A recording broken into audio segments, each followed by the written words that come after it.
नमस्कार मित्रांनो, आपले कॅब चालक मित्र आणि मैत्रिणींनो, आज व्हिडिओ बनवायचं एकच कारण आहे भावांनो, की कुठेतरी सरकार आणि कंपन्या या दोघं मिळून आपल्या हक्कांचं उल्लंघन करत आहेत. आणि ते उल्लंघन करता करता ते एवढे बिनधास्त झालेत की त्यांना प्रश्न करणारे त्यांना आता असं वाटतं कोणच नाही भाई, पण संविधानापुढं कोण नाहीये.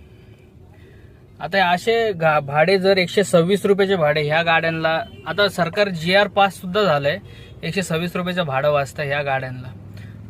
वॅगनर आणि डिझायरचं तर मी विचार पण करू शकत नाही, बिचारे कसे आता मारत असणार आहेत भाडे. XYZ माझं व्हिडिओ बनवायचं एक कारण मी तुम्हाला सांगून देतो मित्रांनो. दिवस रात्र आपण मेहनत करतो, त्या मेहनतीचा मोबदला किती भेटतो आपल्याला? हे असे 126 रुपयाचे भाडे.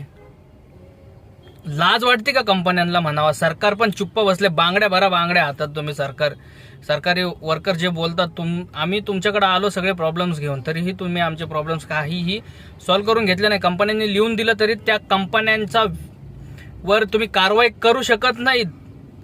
लाज वाटली पाहिजे. तुम्ही सरकारी मध्ये बसलात, एवढ्या मोठमोठ्या पोस्टला बसलात, फक्त कागदी झाले. ह्यांनी ॲपवर आणलेलं नाही. खुल्लम मी आत्ताच भाडं दाखवलं तुम्हाला, आणि खूप असे भाडे मी दाखवू शकतोय अजून. एवढं सगळं चालत असताना कुठून तरी होप्स लागले. डॉक्टर केशव क्षीरसागर सरांनी खूप मोठा असा निर्णय घेतला आणि पुण्यामध्ये त्यांनी कॅब चालकांच्या पाठी ते खंबीरपणे उभा राहिले, रिक्षा चालकांच्या पाठी ते खंबीरपणे उभं राहिले. तेच त्यांनी नागपूरला सुद्धा केलं आणि मुंबईच्या कॅब ड्रायव्हर रिक्षावाल्यांसाठी करत आहेत. आणि सगळ्यांसाठी ते अजून सुद्धा लढा देतच आहे. त्यांची IGF कॅब आहे. त्या IGF कॅब एक संघटना मला माहिती नव्हती, पण त्यांनी जे काम केलं ना, त्याच्यामुळे आता ते सध्या माझ्या मनामध्ये रुजलेले आहेत आणि तुमच्याही रुजले असेल, कारण की ते आपल्यासाठी काम करत आहेत. म्हणणं एकच आहे भावांनो, आपलं जे शोषण चालू आहे, आपण हे गप्प बसायचं नाहीये. आपण यांना लढा द्यायचा.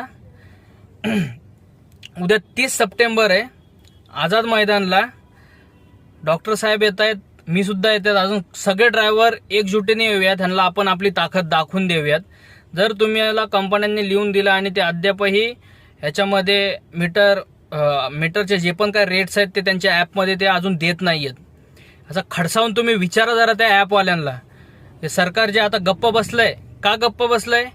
पैसे खाल्लेत का काय? आपण पैसे खाऊन जर त्यालाच उलट उत्तर दिले तर हे आपले जी नोकरी असेल ते खाऊन बसन का काय? कंपन्या आपल्या विरुद्ध काय कारवाई करेल का? हे भीती असणार आहे.